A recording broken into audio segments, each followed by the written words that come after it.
Hello again, and welcome back to The Witcher 2. We are back here in our little tent here with our beautiful Triss, and we are going to see what we can find out in this place. So I think we're in some kind of encampment preparing for a battle.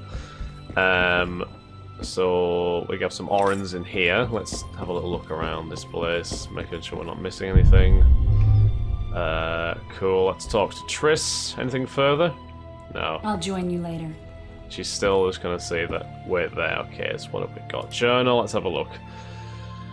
So a quest by the King's Will. Ever since Geralt saved Foltest's life, the King had been fond of keeping his favourite Witcher close by his side. Thus, when the monarch laid siege to the walled town and castle of the mutinous Baroness Lavalette, Geralt found himself whiling the days away a few tents down from the King's Own in the company of Triss Merigold, a sorceress, the Witcher's lover, and Foltest's royal advisor. These were pleasant moments despite the mild restlessness that plagued our hero. Finally, on the day of the assault, he was summoned before his royal majesty, and that is how his troubles began. The Dungeons of the Lavalettes. My story begins after the fateful events in which the Witcher Geralt of Rivia, known also as the White Wolf, saved Foltest, Lord of Temeria, from an assassin. From that moment on, the monarch would not quit the Witcher's company, turning him from an itinerant monster slayer into a royal bodyguard and thus causing him to suffer increasingly. However, since it is unwise to deny a king, Geralt now found himself in the lands of the Lavalettes, where Foltest had taken personal command of the siege of the rebel family's walled town and castle. Witchers know well how fickle fortune can be, and accordingly Luck had abandoned our hero within the castle walls. Due to a tragic mistake, Geralt was imprisoned in the castle's dungeon, where he had to patiently recount recent events to Vernon Roche, Foltest's right-hand man. If you wish to know just how the Witcher plunged from the pinnacle of success to the depths of misfortune, listen to my tale. So who is this actually telling this story, I wonder?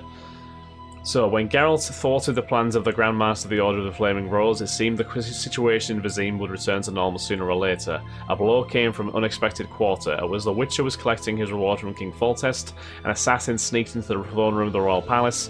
Foltest would have perished if not for the Witcher's presence of mind.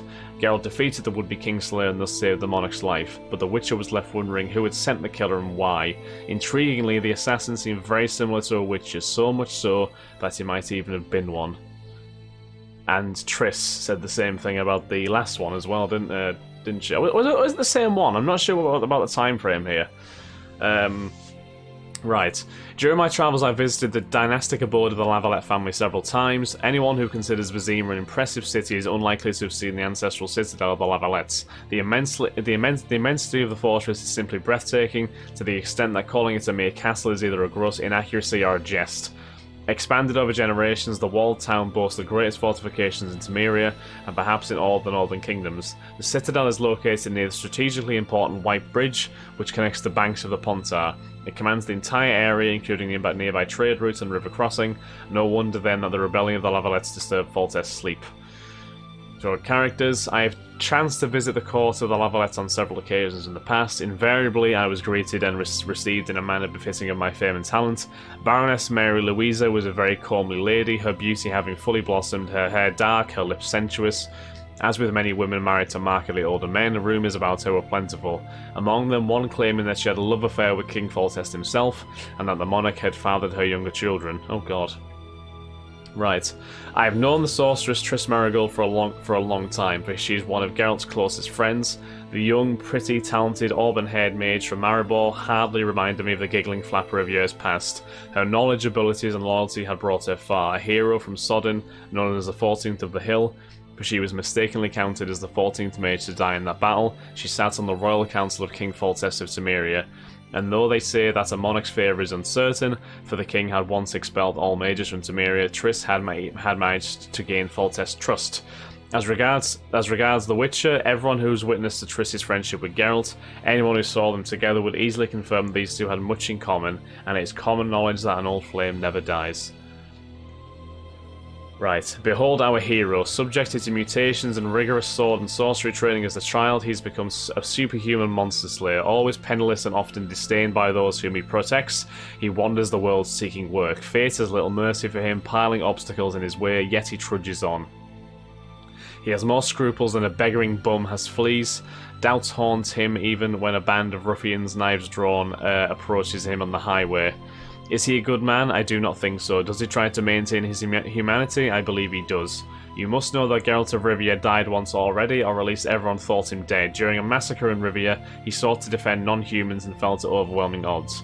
Placed in a boat, he floated into the mist, into a realm where he finally found peace. Not for long, because of forces to be mentioned later, Geralt returned just in time to defend the witch's ancient home fortress, and then embarked on a mission to recover the secrets stolen from it. Along the way, he took part in a Skytall uprising, shattered a powerful criminal organization, and killed the Grand Master of the Order of the Flaming Rose. All the while, his fame as a lover grew. Well, that's Geralt for you. As if all this wasn't enough, he then foiled the attempted assassination of King Foltest of Cimmeria and became one of the monarch's most trusted men. That description of the Skytall and everything else is actually, I think, is what I did, because I think I actually backed the Skytall a couple of times, because they weren't as bad as what we initially thought they were. Not good, but you know what I mean. King Foltest. In retrospect, His Royal Majesty King Foltest was certainly an exceptional persona when compared to the other crowned heads of the time. This King of Temeria, Prince of Sodden, Sovereign of Pontar and Markham, and Senior Protector of Bruges, Angren, Rivendell, and Alander was a firm and decisive ruler, as I suppose one should expect from someone so abundantly titled. He was the kind of man who, when hit, made a sound suggesting he was forged of steel and not moulded of bird dung.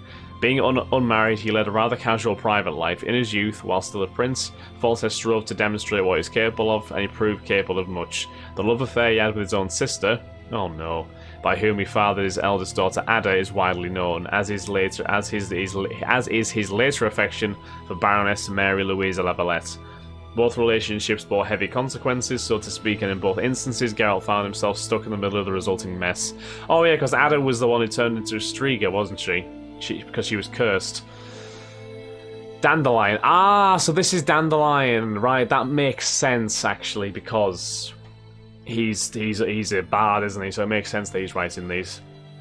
It is always awkward to write about oneself, yet I cannot shirk this duty. In an effort to preempt any accusations of partiality, I shall set down the humblest of notes, relating only the best known facts. Dandelion, in reality the Viscount de Lettenhove, though titles are unimportant, is a certified troubadour. A lecturer at Oxenford University, a persona known among society as a charmer, poet, dandy, and unparalleled lover. Almost everyone north of the Aruga has heard of him, and those who have not are either boors or simpletons or both, as a result of which their opinions do not matter in the slightest. Brilliant. Dandelion played a significant part in the most important events of the era. He loved, fought, negotiated, and acquired immense knowledge, even that of the forbidden variety. His works are a testimony of the times, but it is his moving poetic tropes that have brought him true fame. The important thing in this story is that Dandelion was a friend to Geralt of Rivia, possibly his only true friend. He was Geralt's confidant, advisor, and companion in misery, for it was impossible to experience good fortune in the witch's company. What Geralt did, Dandelion faithfully recounted, and one should not give credence to those who accuse this humble chronicler of confabulating. Probably still slightly biased, but yeah. So, Vernon Roche. There is a man like Vernon Roche in every monarch's retinue, brave and determined, ready to execute any command, and thoroughly hated at court. He knows that only allegiance and service to the king keep him in his position. Roche was the leader of the Blue Stripes, King Foltest's special forces, renowned among other things for battling the Skytell and quelling many a rebellious non-human community. It was under his command that the unit rose to fame. Vernon earned Foltest's favour and trust through his deeds. One word from the king and he would jump headlong into fire, asking only how long he was to stay there and hold his ground. That's the kind of man Vernon Roche was at the time. So I don't think Vernon Roche was in The Witcher 1, although I could be wrong. Given the fact that there was Skytell engagements in The Witcher 1, he could have been involved somewhere, but I don't remember him off the top of my head. So Boussy Lavalette, no more than a lad back then. Boussy already displayed the pride and obstinacy typical of the Lavalettes. Some, however, attributed these qualities to the fact that King Foltest was his father. And Anais Lavalette, the daughter of Baroness Mary Louisa Lavalette, was a scant few summers old at the time. Rumours that King Foltest was her father gave beginning to many important events. And we have Vess, this is Vernon Roche's companion, or colleague I should say. The fair-haired Vess stood apart from the rest of Vernon Roche's unit, and not only in that she was the only woman in an elite formation of hardened cutthroats and swashbucklers, her girlish face and shapely body would stand out even if a uniform did not emphasise them. For there is something in a soldier woman that attracts a man's gaze, and Vess was no exception. The reader should not, however, be misled by this deceptive description. One does not earn a Blue Stripes membership with good looks, but with skill, determination, and at times ruthlessness. Anyone disregarding Vess would pay dearly for misjudging this young woman. Because of her gender, Vess would sometimes receive assignments where her beauty was more important than her combat abilities and efficiency. Roche had used Vess as his trump card more than once. Okay. So that's a nice little sort of recap and a nice little insight into the lore of the characters, I think, of exactly what situation we have here. Quite a few formulas as well. So we got Rook, which is... I don't know what that is.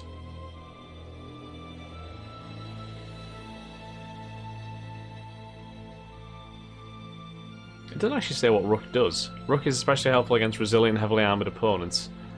Ah. It increases muscle power. Oh, so it's just basically a damage boost. Okay. Right, let's wander out into the sunset. Wow. Bloody hell. These... Look at the size of those catapults, by the way. Those are absolutely huge. Camp of Foltest's army.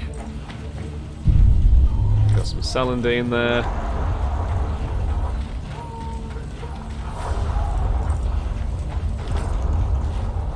We'll try and make sure we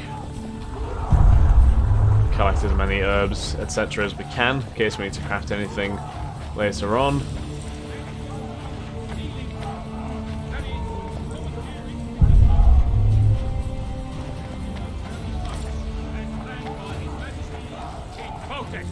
What say you to that, flunky? Long live the king! Close order, march! Okay, so that's them marching.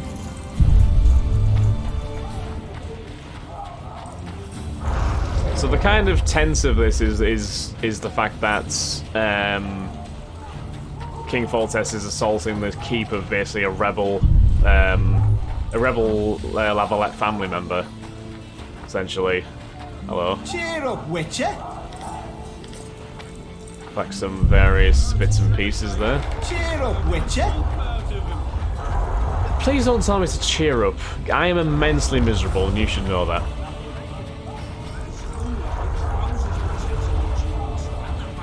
Tamirian recruit. Morning, Witcher. Those blades of yours should be useful today. Should be. Learn anything about the assassin? Foltest's would-be assassin. You said you'd ask around. I put the word out. I did. And? It's a riddle wrapped inside a secret. I thought you knew people who could help. I can give you any cutthroat in Temeria. Problem is, your assassin came from elsewhere. You sure? Sure as you stand before me. So the assassin is not Temerian, apparently. Okay. Does Foltest plan to continue the siege? No, we're to mount an assault. Finally. Truth be told, I'd rather sit here than risk my neck on those walls. Okay, job done. I did what you asked. You killed the cockatrice. Wonderful. Tough job. Routine Witcher's work. I'll have your coin as soon as we finish off the Lavalettes. I'll be generous, I promise. I'd like it beforehand. Promises made before battle are often hard to keep.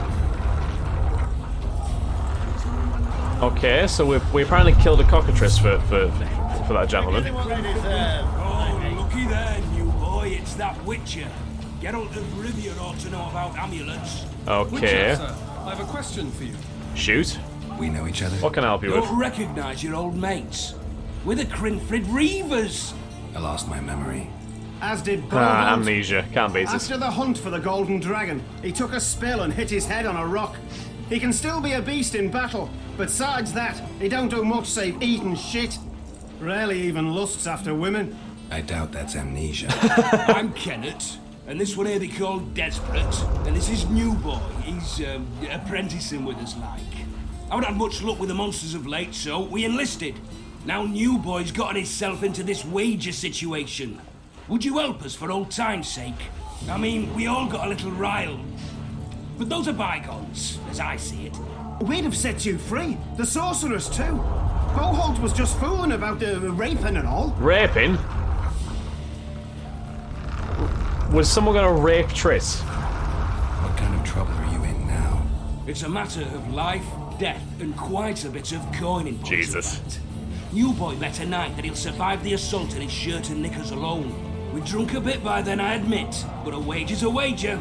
Our honour's at stake. A soldier's honor versus a knight's. I think I get it. The very core of the matter, Witcher. We're slated to go in the first wave, so the going's liable to be hard. New boy's brave, but he can't survive by courage alone. In any case, we've come into this bauble that's supposed to protect him, magically like. You aren't casting an expert's glance at it, seeing as sorcery and such is not strange to you. Let me see this bauble. Your wolf medallion, I saw it shake. It reacts to magic. So it's true, what the priest said. Hear that, new boy? You'll be safe. Doesn't We'll fleece necessarily that night, mean we that's will. true. Where'd you get Where this? did you get this talisman? We came by it, let's say. We were on patrol, see, and ran into a couple of novice priestesses praying at this shrine. They were nice, smiling and all. We done wanted to take them two on patrol. Ho ho ho! But Shut it! Boalt had one of his rare moments of clairvoyance, went rummaging in the shrine and found the amulet. who knows what goes on in that head of his? But every now and then he wakes up as good old Boholt. Aye, he still cuts them down with a single wallop. In any case, we took the amulet and went off to find the rest of the patrol. Oh, the wonders we saw. First, ran into some squirrels, vicious ones, arrows flying everywhere, but we came through untouched. Barely 3 of the others still standing when a dragon swooped down, the elves fell to their knees, and we all legged it. The amulet's magic. That's another was account of Though it failed to that protect the dragon. shrine from your patrolling. Aye, true. Well, now we don't know what to think. It's infused with magic, though what kind I don't There's know. clearly magic in the trinket, but I doubt it'll deflect swords or arrows. Shit, I knew it. I told you so, you idiot. Screw honor. Don your metal, new boy. You'll go into battle, confessional and all. So be it. Though I'd like to have fleeced the noble. Damn shame. New quest phase, Melatelli's Heart. Too true. Overwhelming. What's that one? Melatelli's Heart. In Foltest camp, Geralt ran into the Crinfrid Reavers. Having lost his memory, the Witcher no longer recalled the trouble this bunch of rogues had caused during the famous hunt for the Golden Dragon. As it turned out, Kennet, Desperate, and Boholt had recruited a new comrade. With great originality, they called him New Boy. The four were to join the assault on Lavalette Castle that day. The problem was that the drunken Reavers had bet one of Foltest's knights that New Boy would survive the battle while attacking solely in his trousers and shirt. A protective amulet they had plundered from a roadside shrine was to help him. Asked for his advice, Geralt expressed doubts about the amulet's protective properties and discouraged the Reavers from undertaking their daring escapade. New Boy reasonably decided to don his armor. Good. I think you will be thankful that you made that decision in the end, to be honest. They're getting what they deserve, I think. Alright, what else can we find? We'll Your skin them presence alive! insults the gods. They'll turn away from us in battle.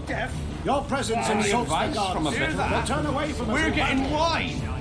Wouldn't rejoice if I were you. Foltest hands out wine before an assault.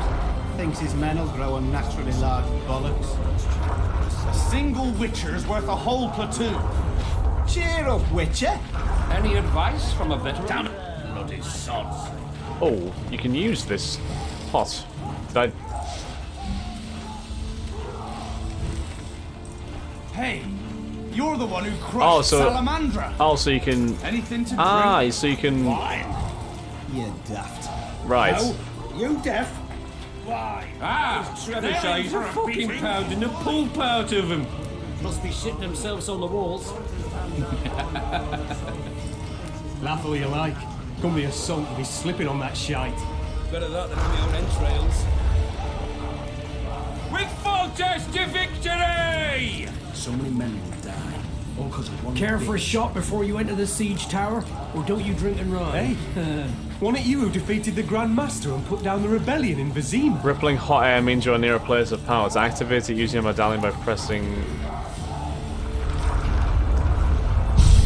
Ah, once a place of power is active, enter its perimeters and improve your character stats automatically. Oh, nice. That's actually quite good. Not sure what stats they are, but... Those trebuchets Useful all the same. fucking pounding the pulp out of them. Right. What's down here then, I wonder? This is the clinic. Stop bothering me! Seen how they cut him up? I know him, he's tough. He'll bounce back, you'll see, and kill many a lavalette. Enlist in the army, that's one hell of a recruitment drive, that, isn't it? Mouse. With full test to Care for a shot before you enter the So the siege soldiers are tower, generally all or saying do the you same put sort of them- generic dialogue. Right, okay, that's fine. They'll be sitting down to Okay, so I think on that note, guys, we are going to end this episode here. So thank you all very much for watching. Next episode, we'll press on further and see if we can find Mr. Foltest. So yeah, once again, thank you very much for watching, guys, and I'll catch you in the next episode of The Witcher 2. Thanks again, guys. Have a wonderful day. Bye-bye.